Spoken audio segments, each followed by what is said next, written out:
Evo, samo čakaj še. Še klej.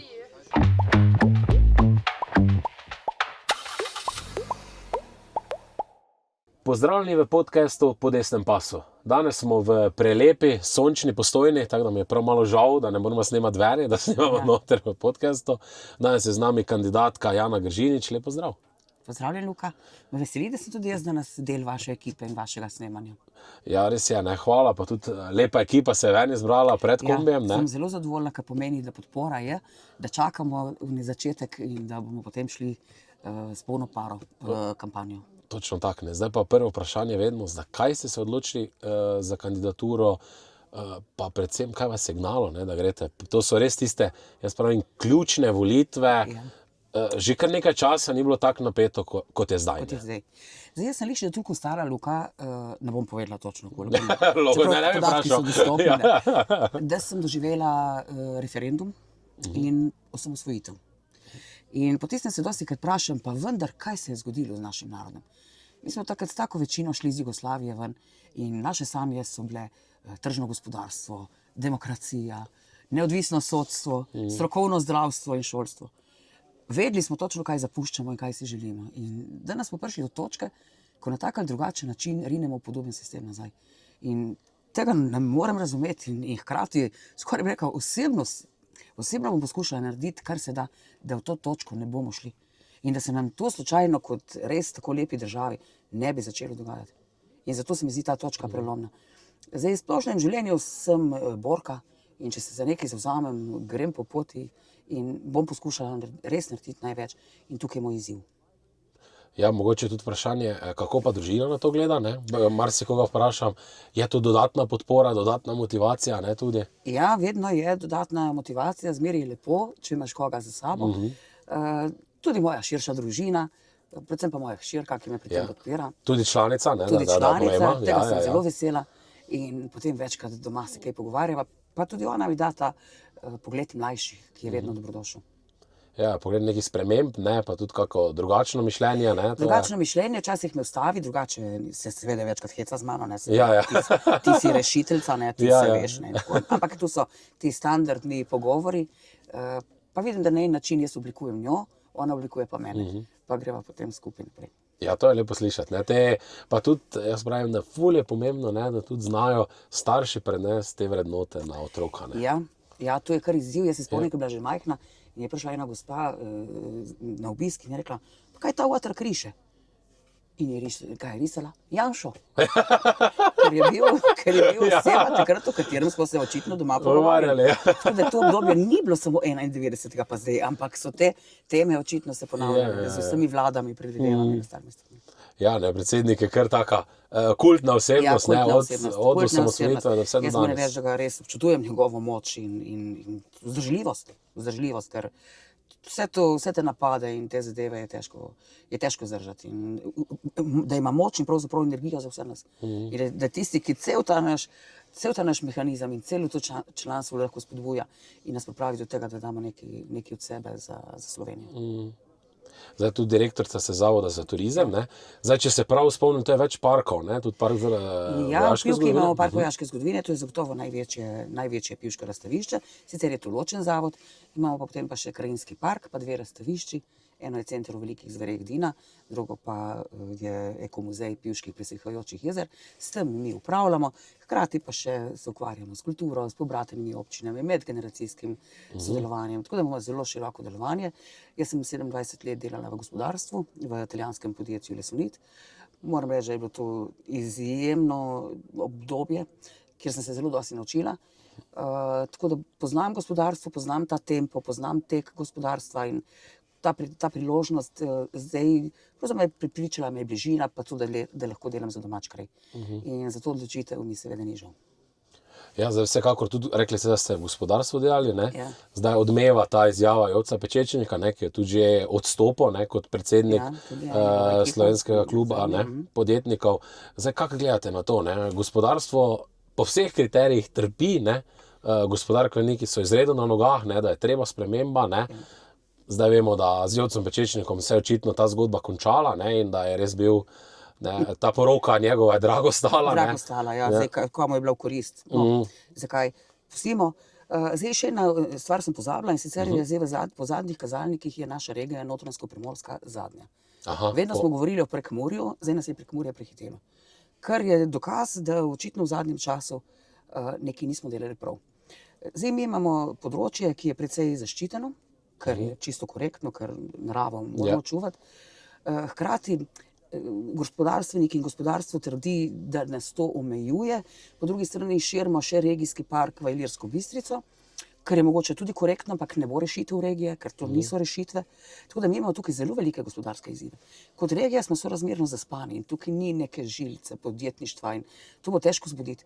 Je pa to zagotovo izziv vseh ustanov, ki se delno s tem ukvarjamo, in razvojnih agencij, inkubatorjev, občin, županov, širše, da vendar poženemo to našo regijo v en drugi tek.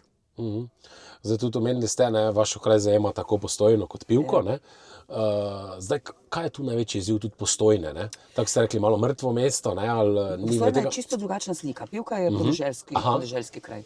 Pravi, večina je le domačinov po razpršenih vaseh, živimo en drugi tempo življenja. Postojna je le mesto priseljencev, večkrat ljudje tukaj samo spijo in se potem šele želijo približati skupnosti z leti, ko imajo čas. Tako da gre za dve sicer različni področji. Skupna nam je zagotovo prometne težave in ta strategija, ki se je zdaj sicer sprejemala, pomanjkanje avtoceste do Jelšan, pa tudi v splošnem ureditev po Postojni. Postojna je le izrazito turistično mesto in tukaj na to mogoče včasih pozabljamo. Tudi zaradi tega, ker ta naš pravzaprav frontni igralec, Postojnska jama, malo premalo sodeluje z drugimi in je le izredno uspešna organizacija, oziroma podjetje, ampak po drugi strani nepovezano z ostalimi. Tako da ta seveda je pritisk na promet proti Postojnski jami je velik, tako da to je zagotovo ena od težav, torej promet. Drugo pa pomanjkanje kvalitetnih delovnih mest, zdaj na kakšen način do njih, to je danes skoraj bi rekli čarobna formula, ni pa tako enostavno do tega prideti.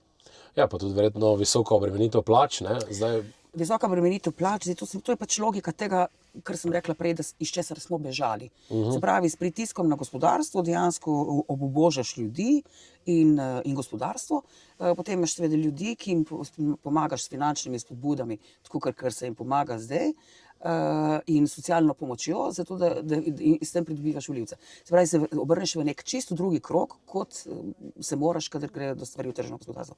Ker jaz recimo se spomnim božičnice.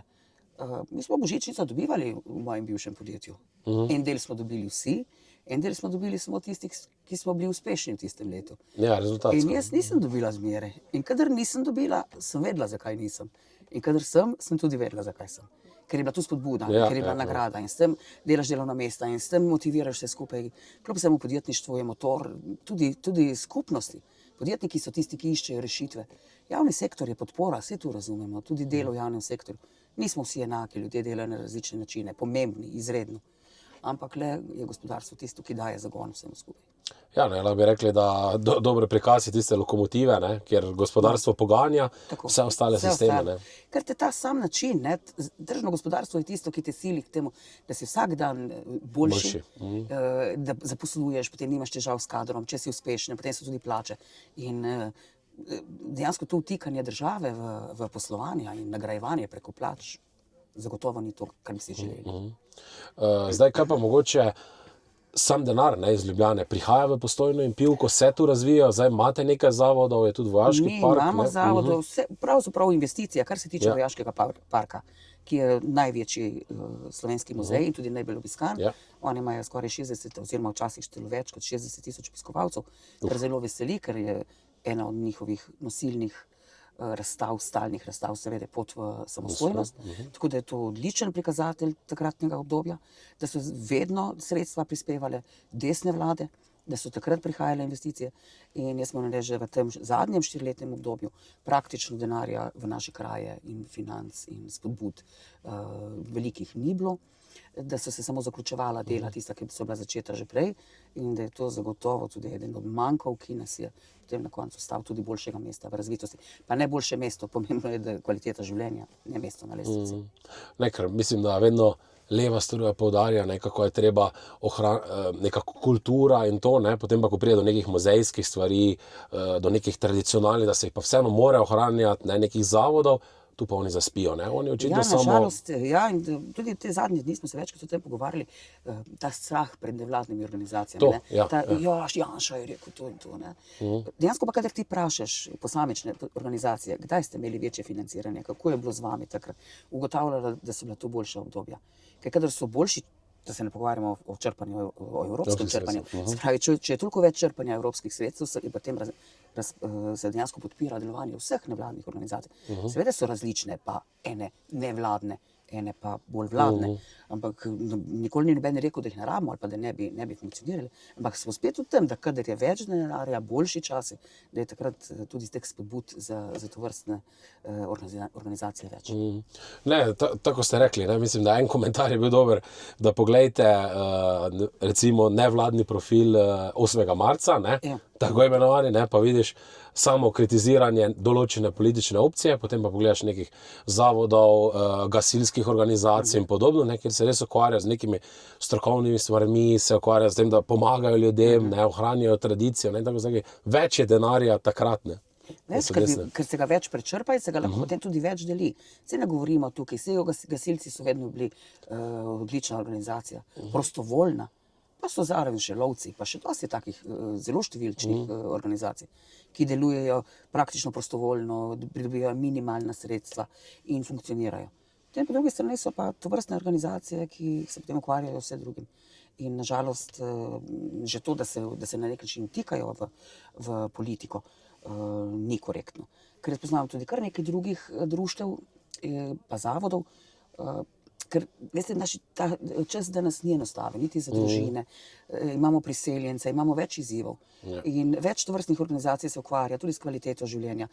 Jaz vedno ločim tudi pri lokalni politiki. Ena stvar so trde vsebine. Te so bili moške, bi rekla, mogoče ceste, stavbe, infrastruktura, super, odlično. Ampak potem nam kljub vsemu v današnjem svetu manjka še malo ta drugi del.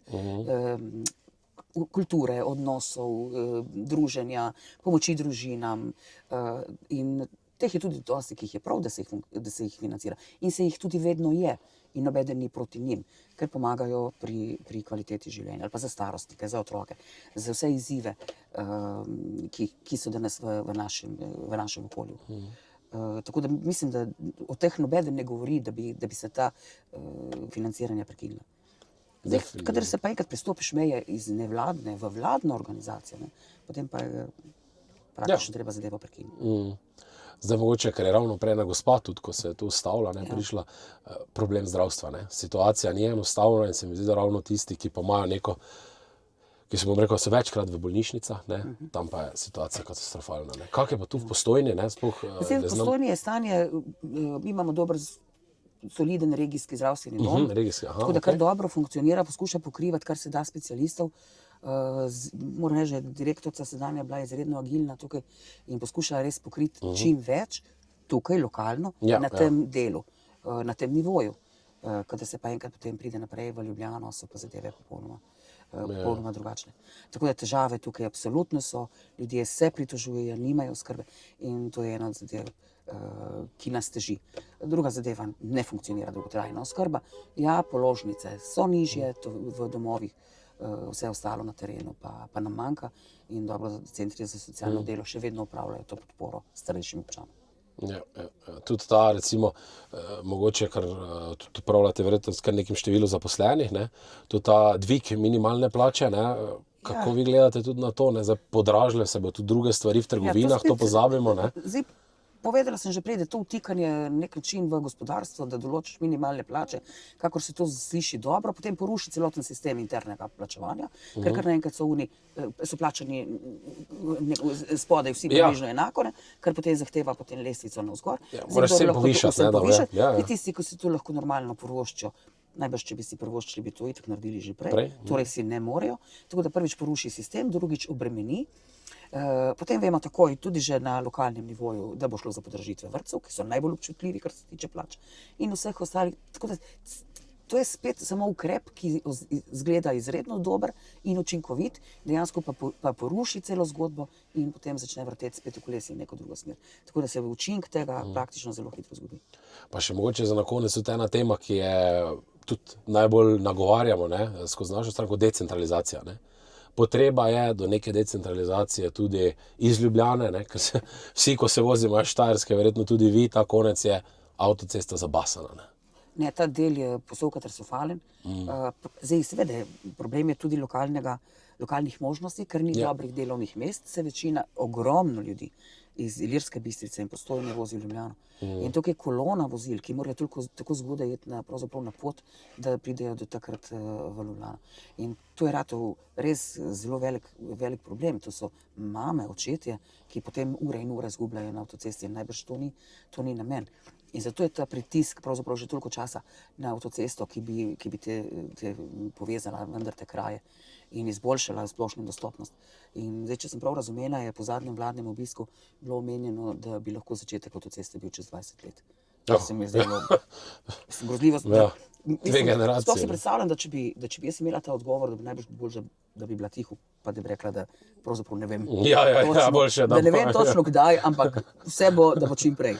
20 let pa se mi zdi res grozno, da bo to na ta način potekalo. Tako da ta centralizacija je postala res problem. Zdaj, mi smo včasih rekli, nam ni težava. Mi živimo na podeželskem okolju in hkrati pa imamo vse dostopno. Če želimo v gledališče, gremo v Ljubljano, če želimo neke druge centre, gremo v Ljubljano. Zdaj se verjetno tu ne več tako, ker iti do Ljubljane pomeni neko drugo pot. Tako da to je tudi izziv. Vsekakor ne. Jaz verjamem, da mogoče tudi vaši občutki bo prišlo čez tisto 46, magično mejo, da nam uspe. Predvsem zdaj imate že malo občutek na terenu in jaz mislim, da je kar optimistično, tako se z ljudmi pogovarjaš. Jaz sem optimistična, kar se tega tiče. Pa to ni najglavni, seveda je namen, ampak v vsakem primeru moramo dati vse od sebe. Karkoli že bo, Luka. Res je. In tudi prej so me vprašali, če sem pod pritiskom. In se nekaj, jaz nisem pod pritiskom. Jaz sem poskušala narediti najboljše, kar se da. Nisem od tega odvisna. Bi pa želela dati največ, kar lahko za državo in predvsem za državljane. Točno tako. Jaz mislim, da pri nas marsikdo tudi, ko spremlja od zunaj, ne pozablja, da pri nas kandidati grejo za to, ker hočejo nekaj dati tej državi, ker se angažirajo, ker to je naporno. Naši stranki kandidirati je naporno. To je naporno. Jaz sem tudi pri nas na občinskem svetu povedala, glejte, biti funkcionar Slovenske demokratske stranke ni enostavno. Od tebe se zahteva angažma. Točno tako. Ta je v kmetijskem forumu, ta je v kulturnem forumu, ta je tam deluje, imamo redne svete stranke, imamo redna druženja, ampak prav zaradi tega lahko rastemo in se razvijamo tudi kot politiki. In smo potem lahko vedno bolj pripravljeni na take izzive. In jaz mislim, da taka ekipa, kot jo imamo zdaj kandidatov na listi Slovenske demokratske stranke, da bo dosegla uspeh. Kaj pa bo uspeh? Bomo pa točno videli. Ampak odzivi na terenu so pozitivni in jaz sem glede tega tudi optimistična, Luka. Jaz tudi, tako da jaz mislim, da s temi besedami končajmo, ker smo res bila, mislim, da vrhunska in hvala in verjamem, da se vidimo v Državnem zboru.